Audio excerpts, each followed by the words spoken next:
దేవుని నామమునకు స్తోత్రం కలుగును గాక.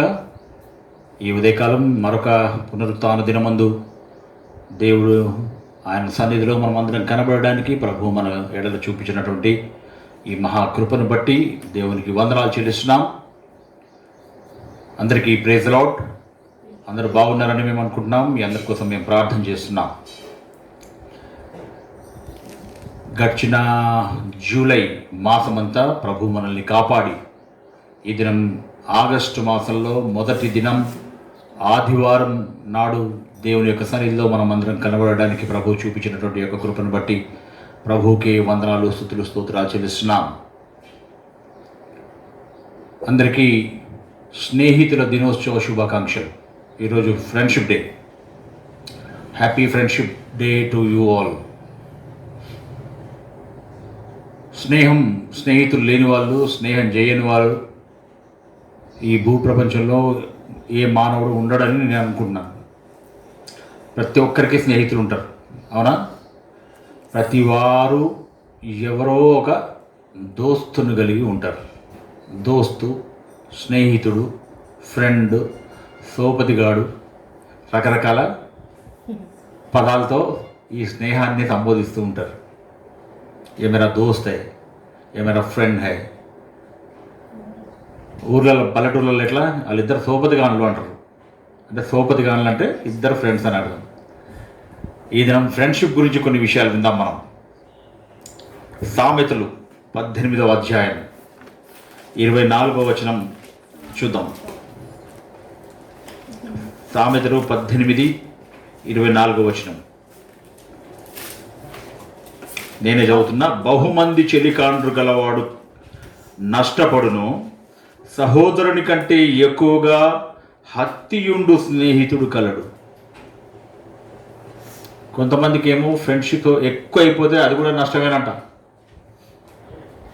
ఈ చాలా చాలా గొప్ప జ్ఞానవంతుడైనటువంటి సొలొమోన్ రాజు రాసినటువంటి సామెతల్లోంచి ఈ సామెతను మనం చదువుతున్నాం. ఏం చెప్పబడింది ఇక్కడ? బహుమంది చెలికాండ్రు కలవాడు నష్టపడును. ఎక్కువ మంది ఫ్రెండ్స్ ఉంటే అది కూడా నష్టమే. ఫ్రెండ్షిప్ డే అంటే ఫ్రెండ్స్ టూ మచ్ ఫ్రెండ్షిప్ కూడా అది నష్టమే కలిగిస్తుందట. అయితే సహోదరుని కంటే ఎక్కువగా హత్తియుండు స్నేహితుడు కలడు. సహోదరుని కంటే కూడా అంటే సొంత కడుపులో, ఒకే కడుపులో పుట్టినటువంటి అన్నదమ్ముళ్ళ కంటే కూడా ఎక్కువగా ప్రేమించగలిగినటువంటి స్నేహితుడు కూడా ఉంటాడు. సో 100 మంది ఫ్రెండ్స్ కలిగి ఉండడం కంటే, ఉత్తుత ఫ్రెండ్స్ 100 మంది ఉండేదానికంటే ఒక స్నేహితుడు నీకు సహోదరుడి కంటే, నీ సొంత అన్నదమ్ముల కంటే ఎక్కువగా నిన్ను ప్రేమించగలిగిన వాడు ఉండడం చాలా ముఖ్యమైన విషయం అని ఇక్కడ.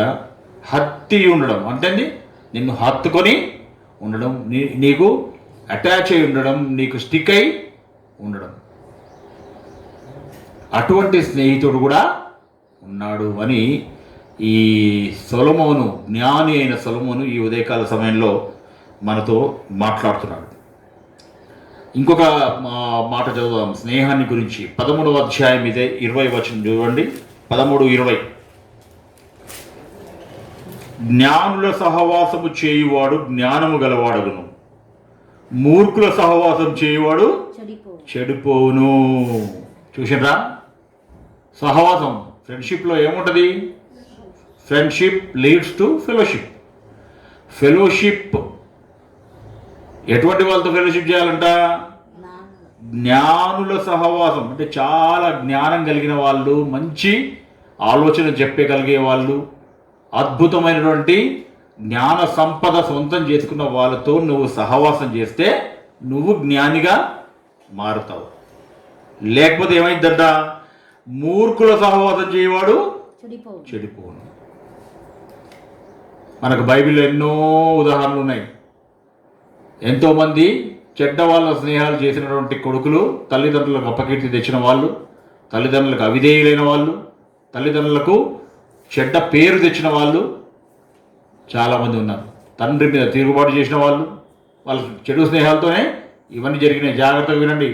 ఫ్రెండ్షిప్ డే అసలు ఎటువంటి ఫ్రెండ్షిప్ కావాలో మనకు, ఎటువంటి వాళ్ళతో ఫ్రెండ్షిప్ మనం చేయాలి అని ఈ ఈ ఉదయకాలం ఈ వాక్య భాగాల ద్వారా మనం నేర్చుకుంటున్నాం. 27వ అధ్యాయము 17వ వచనం చూడండి. 27:17.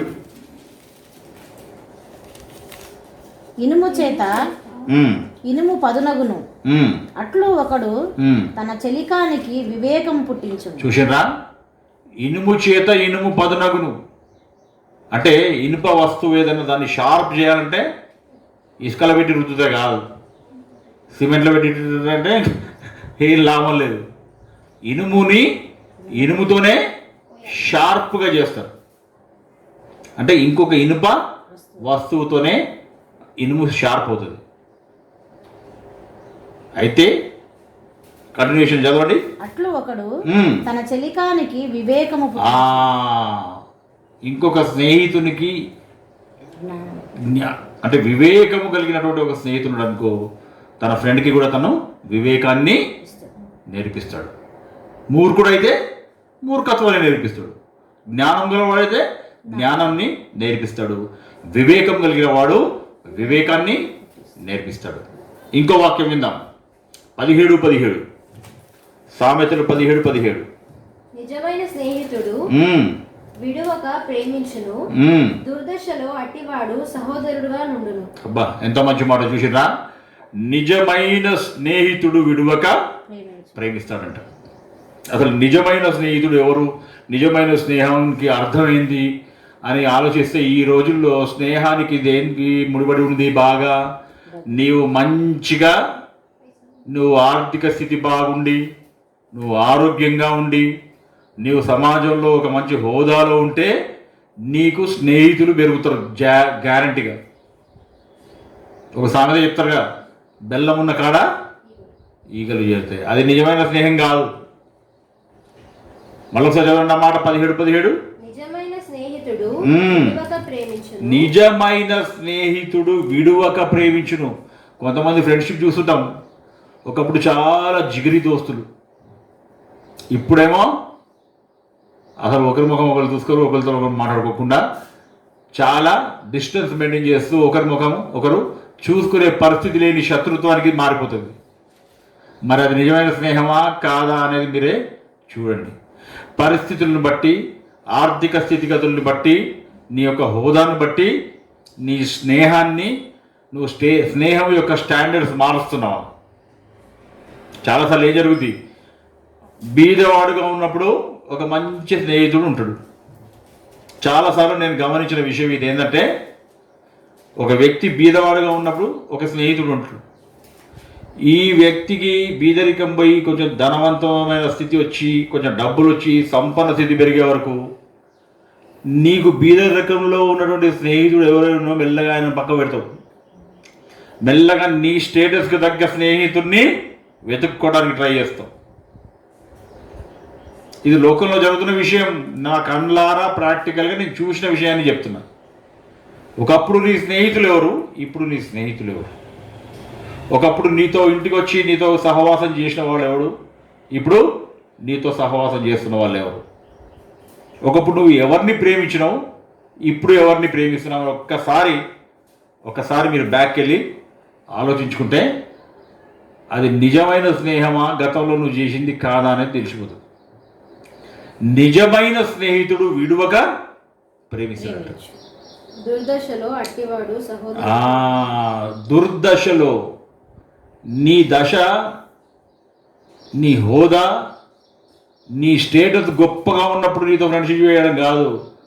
దుర్దశలో నిజమైన స్నేహితుడు దుర్దశలో సహోదరుని కంటే ఎక్కువగా నీకు తోడుగా నిలుస్తాడంట. నీకు రోగం వచ్చినప్పుడు, నీకు బాధ కలిగినప్పుడు, నువ్వు ఇబ్బందికరమైన పరిస్థితిలో ఉన్నప్పుడు, నీవు స్టేటస్ లో అయిపోయినప్పుడు, నువ్వు ఫిజికల్గా, సైకాలజికల్గా, సోషల్గా నువ్వు డౌన్ వరల్డ్లో ఉన్నప్పుడు, కిందికి వెళ్ళిపోయినప్పుడు నీ ఎంబడి ఎవరు ఉంటారో ఆయనే నిజమైన స్నేహితుడు. నువ్వు గొప్ప స్థితిలో ఉన్నప్పుడు నీతో నేను ఇంటికి పిలిచి భోజనం పెట్టడం పెద్ద గొప్ప ఏం కాదు. నీకు ఏమి లేకుండా బీదరికం వచ్చి చాలా ఇబ్బందులు పడుతున్నప్పుడు నీకు భోజనం పెట్టి నిన్ను ఇంటికి పిలిచి నిన్ను సమానమైన గతంలో ఎట్లా ప్రేమించిండో ఇప్పుడు కూడా ప్రేమిస్తే అది నిజమైన స్నేహం. ఇప్పుడు ఈ రోజుల్లో స్నేహానికి అర్థాలు మారిపోతున్నాయి.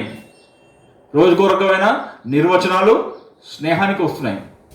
కాబట్టి ఎటువంటి స్నేహం మనం చేస్తున్నాం, మనకు ఎటువంటి స్నేహితులు ఉన్నారో ఒకసారి బేరీజ్ వేసుకోవాలి ఈ ఫ్రెండ్షిప్ డే రోజు. ఇంకో మాట విందాం.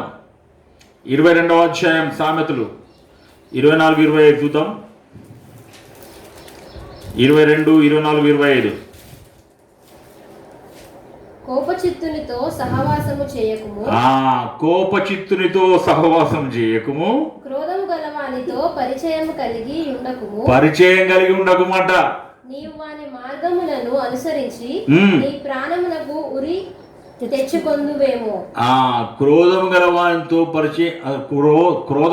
క్రోధం వేరు, కోపం వేరు. కోపచిత్తుడు అంటే ఏంది? ఉట్టిగా కోపం రావడం, ఉట్టిగానే కోపం వచ్చేది వేరు, కోపం రావడం వేరు. క్రోధం వేరు. చిత్తం అంటే చిత్తం అంటే ఏంది? మనసు. ఎప్పుడు కోపమే కలిగి ఉండేవాడు, కోపం అనే మైండ్ కలిగి ఉండేవాడు. అంటే ఎదుటోడి మీద ఎప్పుడు చూసినా చిరుపురులాడడం, ఎప్పుడు ఎదుటోడి మీద కోపాన్ని ప్రదర్శించేవాడు. ఎప్పుడు ప్రదర్శించేవాడు కాదు నీకు స్నేహితుడుగా ఉండాల్సిన వాడు. కోపం కూడా ప్రదర్శించాల్సిన అవసరం కూడా ఉంది. యేసు ప్రభుకే కోపం వచ్చింది.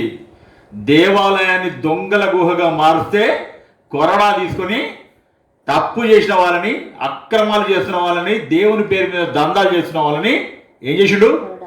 కొరడా తీసుకొని తన్నెల కొట్టిండు. దట్ ఈజ్ ఆల్సో కోపం. కోపం దేనికి రావాలో దానికి రావాలి.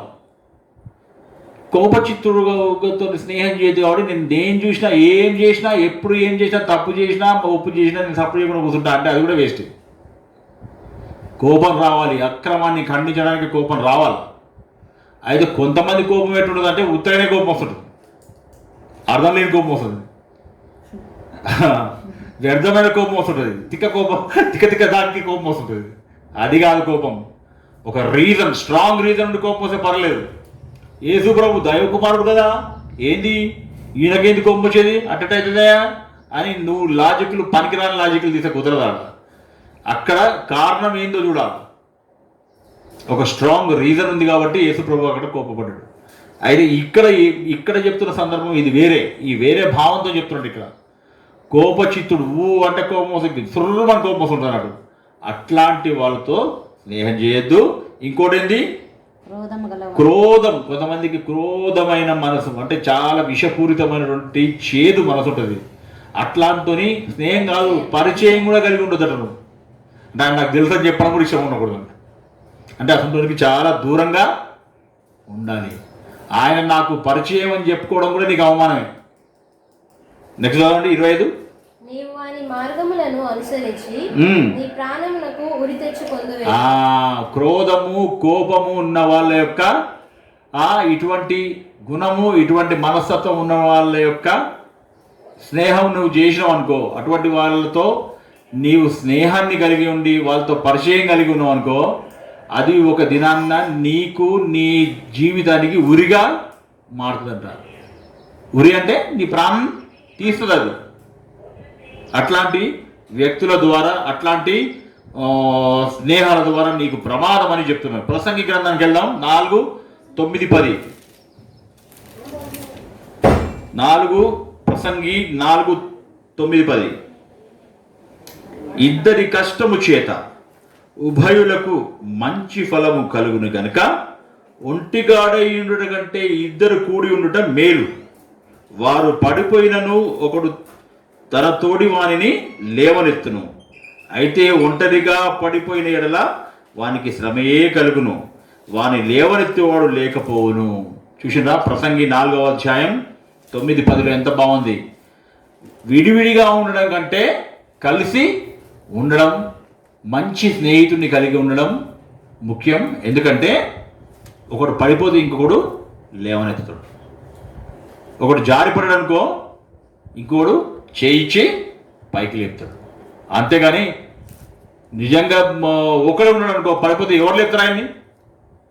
నువ్వు కష్టాల్లో ఉన్నప్పుడు, నువ్వు బాధలో ఉన్నప్పుడు, నువ్వు ఇబ్బందులు ఉన్నప్పుడు, మానసికంగా నువ్వు కృంగిపోయి ఉన్నప్పుడు నిన్ను బలపరిచే ఒక స్నేహితుడు నీకు ఉండడం చాలా చాలా ప్రాముఖ్యమైన విషయం. ఇంకో మాట విందాం. సామెతలు 12:26.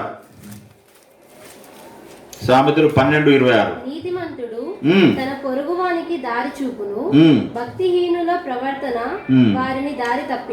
కాబట్టి మనం చేయాల్సిన ఫ్రెండ్షిప్ ఎవరితోని? నీతి మార్గమును అనుసరించే వాళ్ళతో మనము ఫ్రెండ్షిప్ చేయాలి. భక్తిహీనులతో ఫ్రెండ్షిప్ చేసినాం అనుకో, మనల్ని దారి తప్పిస్తాడట. భక్తిహీనులతో స్నేహం ఖచ్చితంగా నీ భక్తి మీద ప్రభావం చూపించే అవకాశం ఉంది. భక్తిహీనులతో యొక్క సహవాసం, భక్తిహీనులతో ఫ్రెండ్షిప్, భక్తిహీనులతో దేవుడు అంటే భయము లేని, సమాజం అంటే భయము లేని, వ్యర్థమైనటువంటి జీవితాలు జీవిస్తున్నటువంటి అనేక మంది ఉన్నారు. అటువంటి వారితో స్నేహం చేయడం నీ జీవితానికి ప్రమాదకరమైన పరిస్థితిని తీసుకొని వస్తుంది. నీ భక్తి మార్గంలో నుంచి నిన్ను వారు తప్పించే ప్రమాదం ఉంది. అందుకే ఎవరితో ఫ్రెండ్షిప్ చేస్తున్నావు అనేది చాలా చాలా ప్రాముఖ్యమైన విషయం అని ఈ ఉదయకాలం నేర్చుకుంటున్నాం. అయితే ఇవి లోకరీతిగా మన యొక్క ఫ్రెండ్షిప్ గురించి, మనం ఎవరితో స్నేహం చేయాలి, ఎటువంటి స్నేహాల ద్వారా ఎటువంటి ఫలితాలు వస్తాయి, ఈ విషయాలన్నీ మనం విన్నాం కదా. ఇప్పుడు కాబట్టి ఫ్రెండ్ ఏంది, పలానా వ్యక్తితో బాగా క్లోజ్గా ఉంటుండే, ఇప్పుడు ఏమైంది మీరిద్దరు కలిసి రావట్లేదు అంటే ఏదో కారణం చెప్తారు. ఆయన ఒక కారణం చెప్తారు, నేను ఒక కారణం చెప్తారు, విడిపోతారు. ఏ మనిషి కూడా నీకు శాశ్వతంగా నీ ఎంబడి నీ ఫ్రెండ్గా ఉంటాడు అని అంటే గ్యారంటీ లేదు. లైఫ్ లాంగ్ ఫ్రెండ్షిప్ కంటిన్యూ అవుతుందా అంటే కష్టమే. కానీ కొంతమంది స్నేహితులు ఉంటారు, ఏండ్ల కొద్దీ స్నేహం చేసిన వాళ్ళు ఉంటారు. కంటిన్యూస్గా వారు ఫిజికల్గా దూరమైనా వారు స్నేహంగా ఉంటారు. అయితే ఇవన్నీ భూలోకం యొక్క స్నేహాలు చాలా తాత్కాలికమైన విషయాలు. అసలు రియల్ ఫ్రెండ్షిప్ యొక్క అర్థమైంది, అసలు రియల్ ఫ్రెండ్షిప్ యొక్క విలువైంది, అసలు రియల్ ఫ్రెండ్షిప్ యొక్క అర్థం ఏందో తెలుసుకుందాం. యోహాను సువార్త 15వ అధ్యాయము 13 నుంచి 15 వరకు చదువుదాం. యోహాను 13 నుంచి 15 వరకు. తన స్నేహితుల కొరకు తన ప్రాణము పెట్టువాని కంటే ఎక్కువైన ప్రేమ గలవాడు ఎవడునూ లేడు. నేను మీకు ఆజ్ఞాపించి వాటిని చేసినలా మీరు నా స్నేహితులై ఉందురు. దాసుడు తన యజమానుడు చేయు దానిని ఎరగడు గనుక ఇక మిమ్మల్ని దాసులను పిలవక స్నేహితులని పిలుచుచున్నాను. ఎంత గొప్ప అద్భుతమైనటువంటి మాట ఈ యోహాను సువార్తలో యేసు ప్రభు చెప్తున్న మాట. అసలు స్నేహానికి, నిజమైన స్నేహానికి అర్థం యేసు ప్రభు చెప్పిండు. ప్రపంచం మొత్తంలో ఏ గొప్ప స్నేహితుడు, నీకు లోకరీతిగా ఏ స్నేహితుడు ఉన్నారు కానీ కేవలము యేసు ప్రభువే నీ యొక్క నిజమైన స్నేహితుడు. స్నేహానికి నిజమైన నిదర్శనం, నిజమైన రూపం, నిజమైన అర్థం ఎవరంటే యేసు ప్రభు. ఏం చెప్తున్నాడు యేసు ప్రభు? తన స్నేహితుని కొరకు తన ప్రాణం పెట్టువానికంటే ఎక్కువైన ప్రేమ గలవాడు ఎవడు లేడు. ఎవరు పెట్టిరు మన కొరకు? మన శిలువలో తన రక్తాన్ని కార్చి మనందరి పాప ప్రక్షాళనం కొరకు, మన యొక్క జీవితాలు మారిపోవడానికి, మన గమ్యాలు మారిపోవడానికి, మన నిత్యత్వంలోని మన జీవితం మారిపోవడానికి కారణమైన వాడు ఎవరు? మన స్నేహితుడు. నిజమైన స్నేహితుడు ఎవరంటే ప్రాణం పెట్టినటువంటి యేసు ప్రభువే నిజమైనటువంటి స్నేహితుడని ఉదయకాలం ఫ్రెండ్షిప్ డే రోజు దేవుడు మనకి తెలియజేస్తున్నాడు. నెక్స్ట్ వచనం చదవండి. నేను మీకు ఆజ్ఞాపించే వాటిని చేసినలా మీరు నా స్నేహితులు. మరి నిజమైన స్నేహితుడు యేసు ప్రభు అని ఇక్కడ మనకు అర్థమవుతుంది. తన స్నేహితుల కొరకు ప్రాణం పెట్టేవాడు నిజమైన స్నేహితుడు. మరి ఆ ఫ్రెండ్షిప్ కంటిన్యూ చేయాలంటే ఏం జరగాలంట? ఆయన మనకి ఆజ్ఞాపించిన విషయాలన్నింటినీ మనము గైకుంటే నేను స్నేహానికి విలువిచ్చిన ప్రాణాన్ని పెడుతున్నా, కానీ మీరు స్నేహానికి విలువిచ్చే వాళ్ళైతే నేను చెప్పినట్టు చేయండి, నా ఆజ్ఞల్ని గైకొనండి. నేను ఆజ్ఞాపించినటువంటి ఆజ్ఞలను గైకొని వాడు నాకు స్నేహితుడుగా ఉంటాడు. తర్వాత దాసుడు తన యజమాని. దాసుడు అయితే మా ఇంట్లో పని మనుషులు ఎంతోమంది పని చేస్తూ ఉంటారు. డైలీ సర్వెంట్ వస్తుంది, డిఫరెంట్ పనులు చేస్తానికి ఎంతోమంది పని వాళ్ళు వస్తూ ఉంటారు. మనం ఇంట్లో ఏం చేస్తున్నాం అన్నీ తెలుసు చెప్తాం వాళ్ళకి. వాళ్ళు చేయాల్సింది చెప్పేసి పంపించేస్తాం, వాళ్ళతో పని చేయించేసి పంపించేస్తాం. వస్తాం అక్కడంతా తీసుకుంది అది తీసేసి రోడ్డు మీద పోయి అని ఒక ఇద్దరు పిలిచినాం.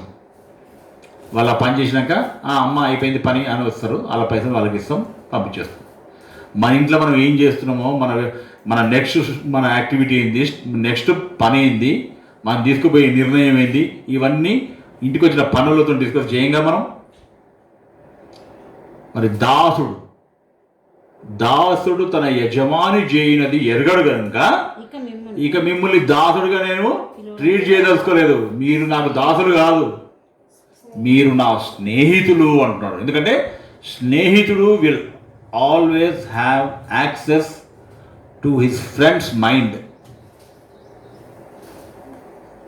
ఈయన నెక్స్ట్ ఏ స్టెప్ వేయబోతున్నాడు అనేది తెలియజేస్తాడు, చెప్తాడు. యాక్సెస్ ఉంటుంది ఒకరి మధ్యలో ఒకరికి, మానసికమైన సాన్నిహిత్యం ఉంటుంది, ఒకరి ఎడల ఒకరికి నమ్మకత్వం ఉంటుంది, ఒకరి ఎడల ఒకరి బాధ్యతలు ఒకరు పంచుకుంటారు, ఒకరి మనసు ఒకరు తెలుసుకుంటారు, ఒకరి ఆలోచన ఒకరు పంచుకుంటారు.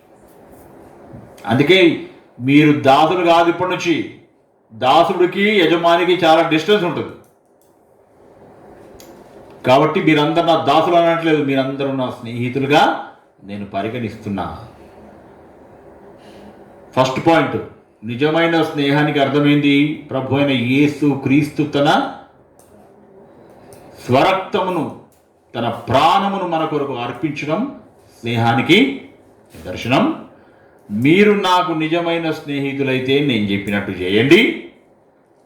దాసుడైతే డిస్టెన్స్ ఎక్కువగా ఉంటుంది కాబట్టి, దాసునికి స్వతంత్రుడికి చాలా తేడా ఉంది కాబట్టి మిమ్మల్ని నేను దాసుడు అని పిలవదలుచుకోలేదు, మీరు నా స్నేహితులని నేను ఈ దినం పిలుస్తున్నా అని యేసు ప్రభు ఇక్కడ చెప్తున్న మాట. అద్భుతమైనటువంటి ఈ యొక్క ఏర్పాటుని, స్నేహంలో ఉన్నటువంటి మాధుర్యాన్ని, స్నేహంలో ఉన్నటువంటి ఆధిక్యతను ఇది తెలియజేస్తా ఉంది. ఇంకో మాట విందాం. యోహాను సువార్త 10:11.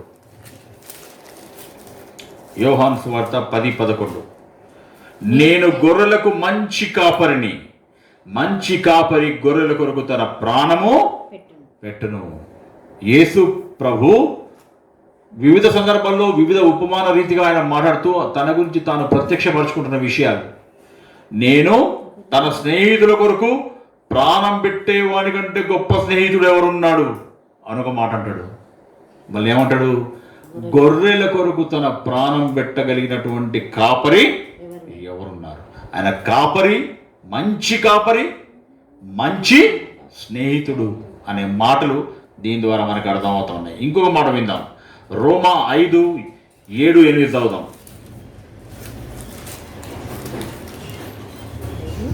రోమా 5. సహితము ఒకడు చనిపోవుట అరుదు, మంచివాని కొరకు ఎవడైనా ఒకవేళ చనిపోవ తెగింపవచ్చును.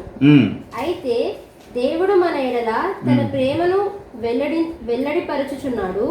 ఎట్లనగా మనం ఇంకనూ పాపులమై ఉండగానే క్రీస్తు మన కొరకు చనిపోయాడు. చూసిరా, ఉత్తమ స్నేహితుని లక్షణము ఎట్లా ఉందో చూడండి. ఆయన ఉత్తమోత్తముడైనటువంటి స్నేహితుడు, ఉత్తమోత్తముడైనటువంటి కాపరి, మంచి కాపరి అని చెప్పడానికి యేసు క్రీస్తులో ఉన్నటువంటి అత్యున్నతమైన గొప్ప విశిష్టమైన విలక్షణమైన గుణాన్ని ఇక్కడ తెలియజేస్తున్నాడు రోమలో. నీతిమంతుని కొరకు సహితము ఒకడు చనిపోవుట అరుదు.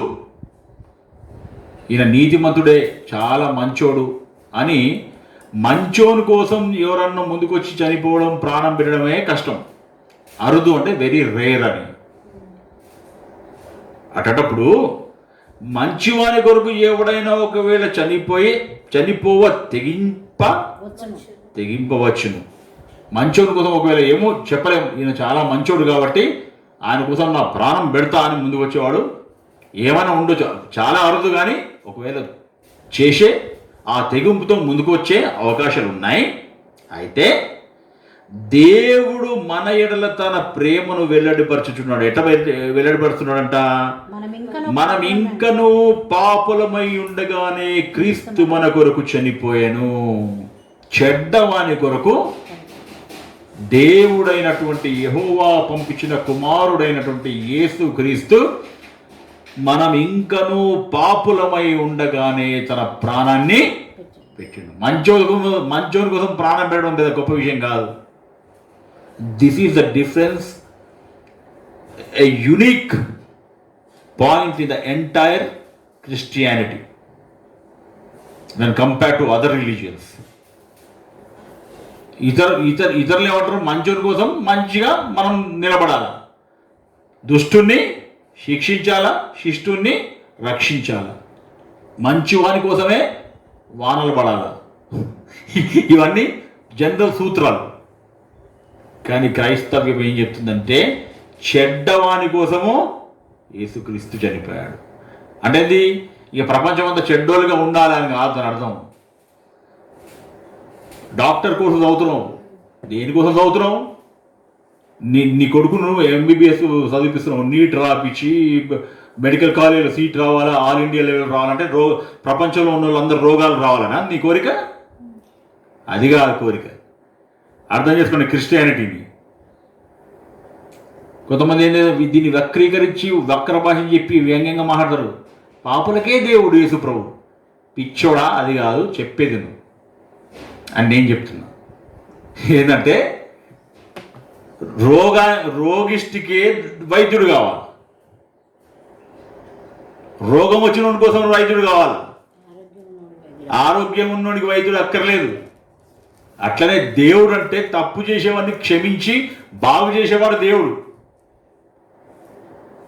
క్రైస్తవ్యానికి ఇతర మతాలకు ఉన్నటువంటి తేడా అదే. మనం ఇంకనూ పాపులమై ఉండగానే ఆయన మన కోసము చచ్చిపోయిండు. నీతిమంతుని కోసమే ఎవడు సావాడు? ఒకవేళ సస్తే సావచ్చు, కానీ చెడిపోయిన వాని కోసం ఎవడు వస్తాడు? చెడిపోయిన వాని కోసం ప్రాణం ఎవరు పెడతారు? తప్పుడు పని చేసే వాని కోసం ఎవరు మద్దతు ఇస్తారు? అది యేసు ప్రభు చేసిన గొప్ప. అంటే నువ్వు ఎప్పుడు నీకోసం ప్రాణం ఇచ్చి నువ్వు జీవితాంతం తప్పుడు పనులు చేసుకుంటా ఉండమని కాదు దాని అర్థం. నిన్ను మంచి మార్గంలోకి తేవడానికి, నీ వక్ర మార్గం నుండి, పాప మార్గం నుండి తిరిగి దేవుని సన్నిధిలోకి నువ్వు రావడానికి, నిన్ను బాగు చేయడం కోసం తన ప్రాణం పెట్టడానికి ముందుకొచ్చిన వాడు నిజమైన స్నేహితుడు. ఇది క్రైస్తవ్యంలో ఉన్నటువంటి అద్భుతమైనటువంటి స్నేహ భావన. ఇంకొక మాట విందాం. బైబిల్లో అద్భుతమైనటువంటి వ్యక్తులు కొంతమంది ఉన్నారు. వాళ్ళ గురించి వాళ్ళు దేవునికే స్నేహితులు అంట. వాళ్ళలో గొప్ప వ్యక్తి ఒకరిద్దరు పేర్లు చెప్తాను నేను మీకు. ఆదికాండము 18:17 చదవండి. ఆదికాండము 18:17. అప్పుడు యెహోవా, నేను చేయబోవు కార్యము అబ్రహామునకు దాచెదనా? అబ్రహాము నిశ్చయముగా బలము గల గొప్ప జనమగును, అతని మూలముగా భూమిలోని సమస్త జనములను ఆశీర్వదింపబడును.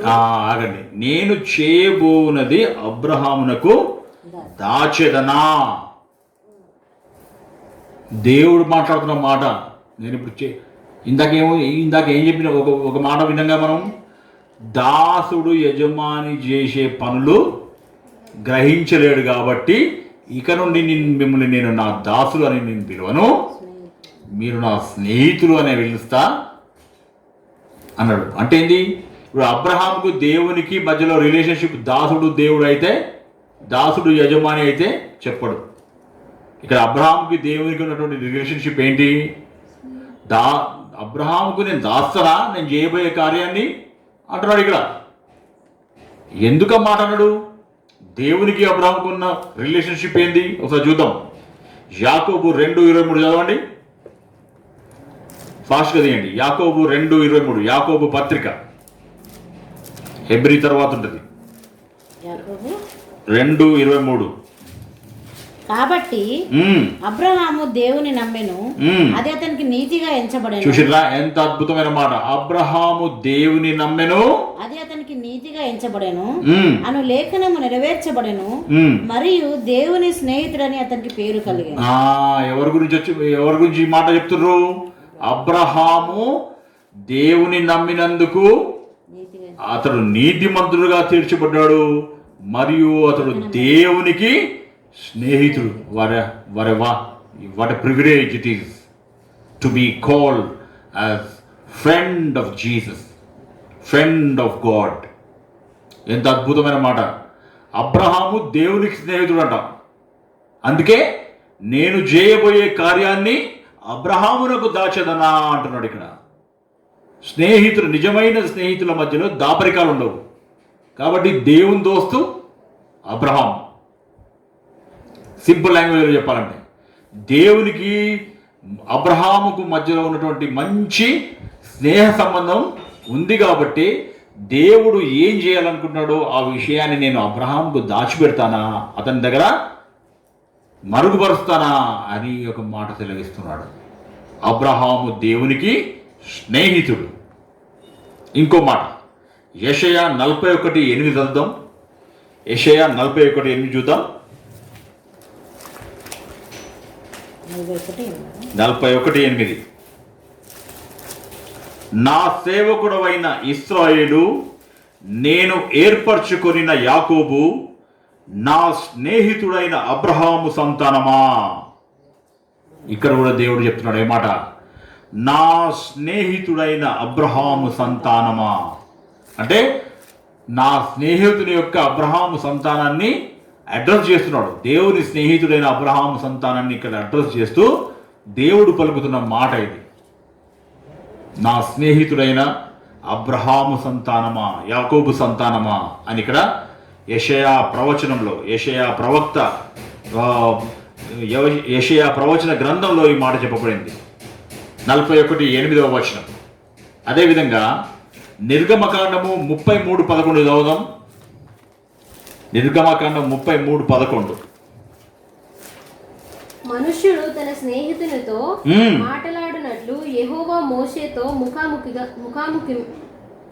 మాట్లాడుచుండెను. చూసిరా ఎంత అద్భుతమైనటువంటి యొక్క మాట మోషే జీవితంలో చెప్పబడింది. మోషేతోనంట దేవుడు, ఒక మనుష్యుడు తన స్నేహితునితో ముఖాముఖిగా మాట్లాడే రీతిలో దేవుడు మోషేతో ముఖాముఖిగా మాట్లాడేవాడంట. అంటే ఫేస్ టు ఫేస్. అంటే దేవునికి మోషేకి ఎంత మంచి స్నేహం ఉందో ఇక్కడ చూసుకోండి. అబ్రహాము దేవునికి స్నేహితుడు, అదేవిధంగా మోషే దేవునికి స్నేహితుడు. దావీదు కూడా దేవునికి మంచి స్నేహితుడు. దావీదు నా హృదయానుసారుడు అని చెప్పబడింది. ఇట్లాంటి వ్యక్తులు దేవునికి స్నేహితులుగా పిలువబడడం అది ఎంత గొప్ప విషయం. అది మరి మన జీవితంలో మనం దేవునితో సరైన స్నేహబంధం కలిగి ఉన్నామా లేదా అని మనల్ని మనం పరీక్ష చేసుకోవాలి. అబ్రహాము దేవునికి స్నేహితుడిగా పిలువబడ్డాడు, మోషే దేవునికి స్నేహితుడిగా పిలువబడ్డాడు, దావీదు దేవుని యొక్క హృదయానుసారుడుగా పిలువబడ్డాడు. వీళ్ళంతా దేవుని యొక్క ఫ్రెండ్స్. ఈ ఫ్రెండ్షిప్ డే నాడు మన ఫ్రెండ్షిప్ ఎట్లుంది, మనుషులతో మనం చేసే ఫ్రెండ్షిప్ అది తాత్కాలికమైనటువంటి ప్రయోజనాల కొరకు, తాత్కాలిక లాభం కొరకు, తాత్కాలిక ఆనందం కొరకు, తాత్కాలిక సుఖాల కొరకు స్నేహం జరుగుతుందా, స్నేహం చేస్తున్నామా, లేకపోతే శాశ్వతమైన అనంతమైన దేవుని నిత్యత్వంలోకి మనల్ని నడిపించే స్నేహానికి మనం విలువిస్తున్నామా, దేనికి ప్రాధాన్యత ఇస్తున్నాం అనేది మనం అర్థం చేసుకోవాలి. అది గమనించుకోవాలి, పరీక్షించుకోవాలి. ఇది అందుకే ఫ్రెండ్షిప్ యొక్క క్యారెక్టరిస్టిక్స్ని మనం ఒక్కసారి అర్థం చేసుకుంటే, రాసుకోవాలంటే రాసుకోండి నేను చెప్పేది. ఎ గుడ్ ఫ్రెండ్ యొక్క లక్షణాలు. ఎ good friend is always encouraging. Number 1 first point ఏంది? ఎంకరేజింగ్. నిన్ను ఎప్పుడు ప్రోత్సహించేవాడు గుడ్ ఫ్రెండ్. నిన్ను డిస్కరేజ్ చేసి నిన్ను నీరుగార్చేవాడు, నువ్వు ఏదైనా మంచి పని చేద్దామంటే దాన్ని వెనుకకు లాగేవాడు కాదు నీ real friend. A good friend always encourages his friend. That is one of the good quality of a friendship. Number 2, a good friend is a truth speaker. నిజం మాట్లాడతాడు, అబద్ధాలు చెప్పి నేను ప్రాబ్లంలో పడేయడు. నిజం పలుకువాడే నిజ స్నేహితుడు. ఇంకొకటి, a good friend says things in love. ప్రేమతో చెప్తాడు. నీకు ఏదైనా విషయం చెప్పాలన్నప్పుడు ప్రేమతో నిన్ను out of true love and affection he will tell you, he will correct you. ఏ విషయం చెప్పాలనుకున్నా ప్రేమతో చెప్తాడు. ఇంకొక విషయం, a good friend prays for you. నీకోసం ప్రార్థిస్తాడు. నీ క్షేమం కోసము, నీ యొక్క భవిష్యత్తు కోసము, నీ బాగు కోసం ఎప్పుడు ప్రార్థించేవాడు రియల్ ఫ్రెండ్. తర్వాత, ఎ గుడ్ ఫ్రెండ్ ఈజ్ థాట్ఫుల్. మంచిగా సమయానుకూలమైనటువంటి ఆలోచన కలిగి ఉంటాడు, థాట్ఫుల్గా ఉంటాడు నీ కొరకు. నిజమైన స్నేహితుడు ఇంకొక పాయింట్ ఏంటంటే నీ ఐడెంటిటీని సెక్యూర్గా ఉంచుతాడు. నీ ఐడెంటిటీని అంటే good friend is secure in her or his identity. నువ్వు ఒకరితో ఫ్రెండ్షిప్ చేస్తే నీ ఐడెంటిటీ నువ్వు కోల్పోవడం కాదు, నీ ఐడెంటిటీని నిలబెడుతూ నీ ఐడెంటిటీకి విలువ ఇచ్చేవాడు నిజమైన స్నేహితుడు. నీ గుర్తింపును తొలగించి నిన్ను జీరో చేసి ఆ ఎదుటి వ్యక్తి తను హీరో అవ్వడం కాదు, నీ గుర్తింపుని, నీ విశిష్టతని, నీ గొప్పతనాన్ని అది అట్లాగే నిలబడేటట్టు చూసేవాడు రియల్ ఫ్రెండ్. ఇంకొక మంచి క్వాలిటీ ఏంటంటే a good friend is always loyal. నమ్మకంగా ఉండేవాడు. లాయల్గా ఉండడం అంటే తెలుగులో ఏమంటుందని, లాయల్ అంటే విశ్వసనీయంగా ఉండేవాడు రియల్ ఫ్రెండ్. అంటే నమ్మదగిన వాడు అని అర్థం. ఇది ఆల్వేస్ లాయల్ అంటే ఎప్పుడు నమ్మకంగా ఉండేవాడు రియల్ ఫ్రెండ్. ఇంకొకటి, a good friend always forgives your faults. నీ తప్పుల్ని క్షమించేవాడు స్నేహితుడు. ఇట్లా చేసిండు కాబట్టి ఎప్పటికీ నిన్ను క్షమించా, ఎప్పటికీ నిన్ను మా ఇంటికి రానియా, ఎప్పటికీ నీకు నాకు సంబంధం లేదు, ఎప్పటికీ నువ్వు మా ఇంటికి రావద్దు, నేను మీ ఇంటికి రానట్టు కదేం ఫ్రెండ్షిప్. తప్పు జరిగినప్పుడు దాన్ని సరి చేసేవాడు, ప్రేమతో దాన్ని కరెక్షన్ చేసేవాడు, నిన్ను క్షమించేవాడు real friend. A good friend ఇంకొకటి ఈజ్ ఎ పీస్ మేకర్. సమాధానపరిచేవాడుగా ఉంటాడు. గొడవలు పెట్టి, పుల్లలు పెట్టి, పంచాలు పెట్టేవాడు ఫ్రెండ్ కాదు. ఫ్రెండ్స్ మధ్యలో అటు ఇటు మాట్లాడి ఉన్నవి లేని కల్పించి చెప్పేవాడు రియల్ ఫ్రెండ్ కాదు. ఫ్రెండ్షిప్ లక్షణం కానే కాదు అది. ఇంకోటి లాస్ట్ పాయింట్ నేను నోట్ చేసిన వాటిల్లో లాస్ట్ పాయింట్ ఏంటంటే ఎ good friend always brings out your best. నీలో ఉన్న ఉత్తమమైన విషయాల్ని బయటికి తీసి నీ అభివృద్ధికి సహాయపడగలిగేవాడు రియల్ ఫ్రెండ్. ఇప్పుడు ఈ పాయింట్ని ముందులో పెట్టుకొని మనకి ఎట్లాంటి దోస్తులు, ఎట్లాంటి ఫ్రెండ్స్ ఉన్నారో మనల్ని మనం పరిష్కరించుకుందాం. మొదటి కీర్తన ఒక్కసారి చదువుదాం. మొదటి కీర్తన మొదటి 3 వచనాలు చదవండి. దుష్టుల ఆలోచన చొప్పున నడవక. ఫ్రెండ్షిప్ ఎటువంటి వాళ్ళతో ఫ్రెండ్షిప్ చేయాలా, ఎటువంటి వాళ్ళతో ఫ్రెండ్షిప్ చేయొద్దో ఇక్కడ క్లియర్ కట్గా ఇక్కడ మొట్టమొదటి కీర్తనలోనే ఈ మాటలు చెప్పబడ్డాయి. చూడండి, దుష్టుల ఆలోచన చొప్పున నడవక, పాపుల మార్గమున నిలవక, అపహాసకులు కూర్చుండే చోటను కూర్చోవద్దు. అంటే ఈ 3 మాటలు చూడండి. దుష్టుల ఆలోచన చొప్పున నడవద్దు. First point, నడవద్దు. నడవద్దు? దుష్టుల ఆలోచన చొప్పున నడవద్దు. పాపుల మార్గమున నిలవద్దు. అంటే నువ్వు నడవద్దు, నిలవద్దు. నెక్స్ట్, అపహాసకులు కూర్చుండు చోట కూర్చుండు. నడవద్దు, నిలవద్దు, కూర్చోవద్దు. మరి ఏం చేయాలి? గాలి ఎగిరిపోవాలా, పడుకోవాలా? ఆలోచన చేయండి. ఇక్కడ చాలా విచిత్రమైన మాటలు ఇవన్నీ. నువ్వు నడవద్దు అంటే నడవకుండా ఎట్టుంటారు అంటే దుష్టుల మార్గమున నడవద్దు. తర్వాత పాపుల మార్గమున నిలవద్దు. అపహాసకులు కూర్చునేట్టుగా నువ్వు కూర్చొని నేను అక్కడ కూర్చున్నా కానీ అలా అల్లరి చిల్లరి చేస్తారు, కానీ నేను బైబిల్ తీసి చదువుకుంటున్నా అంటే ఎవ్వరు నమ్మరు దాన్ని. అపహాసకులు కూర్చుండే చోట నువ్వు కూర్చొనే కూర్చోవద్దు, అసలు వాళ్ళతో కూర్చోవద్దు, వాళ్ళతో ఫ్రెండ్షిపే చేయొద్దు. ఇందాక ఏముంది, క్రోధము గల వాడితో పరిచయమే కలిగి ఉండొద్దని బైబిల్లో.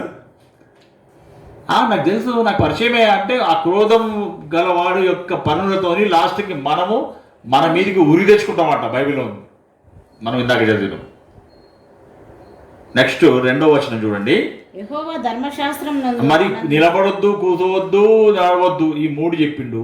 అయితే నెక్స్ట్ వచనంలో యెహోవా ధర్మశాస్త్రం నందు ఆనందించుచు దివారాత్రమును దానిని ధ్యానించువాడు ధన్యుడు.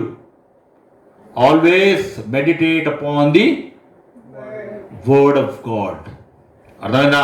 దేవుని వాక్యం, ధర్మశాస్త్రం, దేవుని వాక్యం ఏం చెప్తుంది, బైబిల్ ఏం చెప్తుంది, దాని గురించి నువ్వు ధ్యానించేవాడు నిజమైన ధన్యుడు. అయితే అటువంటి వారు అంటే దుష్ట సాంగత్యం లేని వారికి కలిగే మేలు, దేవుని వాక్యాన్ని ధ్యానించేవాడికి కలిగే మేలు ఏందది?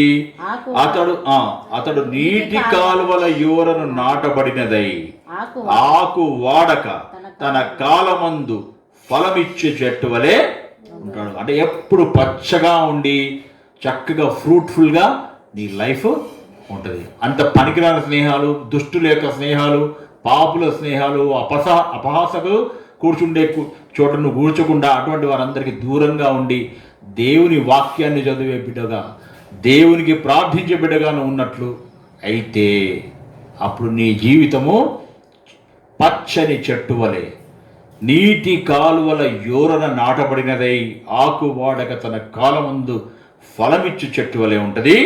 అతడు చేయనదంతయు సఫలమగును. అది what ever you take up, you will be a successful one. You will succeed in every venture. You will be a successful man in all your endeavors. అద్భుతమైనటువంటి గొప్ప విజయవంతమైన జీవితం నువ్వు జీవిస్తావు, జాగ్రత్తతో కూడినటువంటి స్నేహాలు.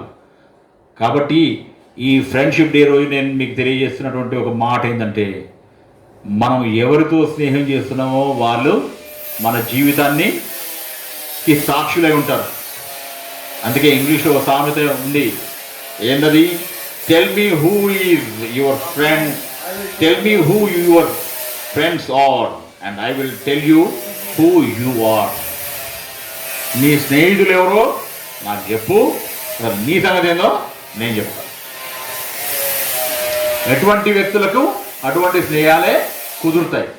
కాబట్టి స్నేహం చేస్తున్నప్పుడు జాగ్రత్తగా మన ఆత్మీయ, మానసిక, శారీరక, సామాజిక హోదాకు భంగం కలిగించని వారు, మన గ్రోత్కి మేలు చేసేవాళ్ళు, మన అభివృద్ధికి నిజంగా సహకరించే వ్యక్తులతో మనము స్నేహం చేస్తూ ముందుకు సాగాల్సినటువంటి అవసరం ఉందని ఈ ఫ్రెండ్షిప్ డే నాడు మీకు తెలియజేస్తున్న మాటలు ముగిస్తున్నాను.